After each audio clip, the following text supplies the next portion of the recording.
তোমরা যদি DBT link করতে চাও, কোন ব্যাংকের সাথে ডিবিটি লিঙ্ক আছে সেটা দেখতে চাও স্ট্যাটাস, সেটা একদম ফোন দিয়ে কিংবা কম্পিউটার দিয়ে দেখতে পারবেন। আমি কম্পিউটার স্ক্রিনে নিয়ে দেখিয়ে দিচ্ছি, ঠিক আছে?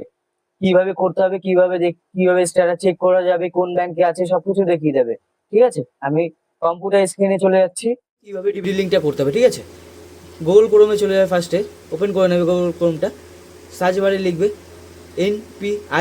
এনপিআইসি লেখার পর দেখো এখানে ফার্স্ট ওয়েবসাইটটা national payment corporation of India, এখানে ক্লিক করে দেবেন। তারপর যাবে কাস্টমারে ক্লিক করার পর এখানে দেখবে ভারত আধার সেটিং এনেবেল, এখানে ক্লিক করার পর আধার স্ট্যাটাস ক্লিক করে দেবেন।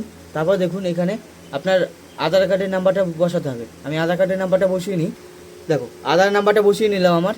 এবার দেখো এই ক্যাপচারটা বসাতে হবে 180727, ঠিক আছে? এই ক্যাপচারটা বসানোর পর চেক স্ট্যাটাসে ক্লিক করবে।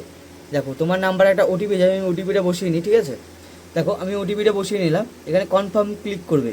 কনফার্ম ক্লিক করার পর এখানে চলে আসবে। দেখো তোমার আধার নাম্বারটা এই যে দেখুন আমার নাম্বারটা বসে গেছে। তারপর দেখো স্ট্যাটাসে কী আছে, এনাবেল ফর ডিবিটি লিঙ্ক, মানে আমার ডিবিটি লিঙ্ক করা আছে আগে থেকে, ঠিক আছে? আমার আর করতে হবে না।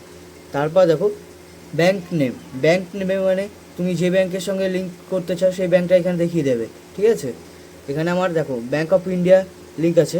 তারপর দেখো লাস্ট আপডেট ডেট আমি কবে করেছিলাম, 2016/1/14 করেছিলাম। তারপর দেখো এখানে ইয়েস করা আছে, ফ্ল্যাগ এখানে ইয়েস, ওয়াই মানে ইয়েস মানে তোমার ডিবিটি লিঙ্ক আছে,